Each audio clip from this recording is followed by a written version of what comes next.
शरद पवार गटानं चिन्हासाठी निवडणूक आयोगाकडे अर्ज करावा। आयोगानं नियमानुसार चिन्ह द्यावं, सर्वोच्च न्यायालयाचे निर्देश। तर पुढील आदेशापर्यंत पवार गटाला मिळालेलं नाव कायम राहणार।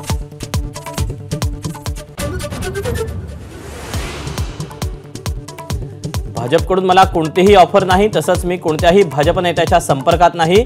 भाजप प्रवेशाच्या चर्चांवर जयंत पाटलांचा खुलासा।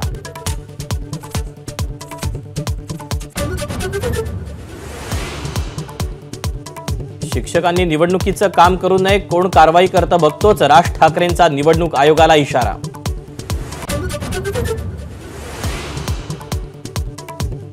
मी लोकसभा लढवण्यास इच्छुक नाही, मात्र निर्णय वरिष्ठ घेतील, नारायण राणेंचं वक्तव्य।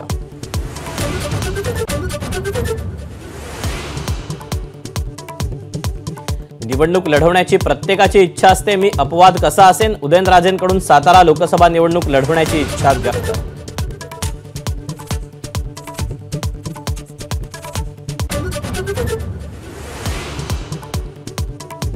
सगळे सोयऱ्यांबाबत मराठा आमदारांनी आवाज उठवावा, अन्यथा त्यांना मराठा विरोधी समजलं जाईल। मनोज जरांगेंचा इशारा। आंदोलनाबाबत 21 तारखेला ठरवू, जरांगेंचं स्पष्टीकरण।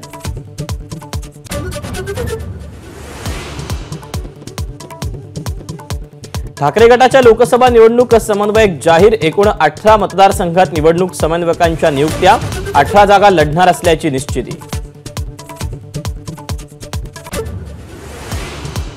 चंदीगड महापौर निवडणुकीत गैरप्रकार केल्याप्रकरणी निवडणूक अधिकारी अनिल मसीह यांचं निलंबन करा, सुप्रीम कोर्टाचे आदेश।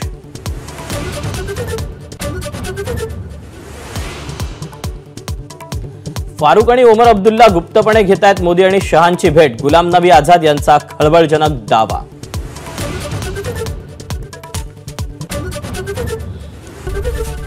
एबीपी माझा, उघडा डोळे बघा नीट।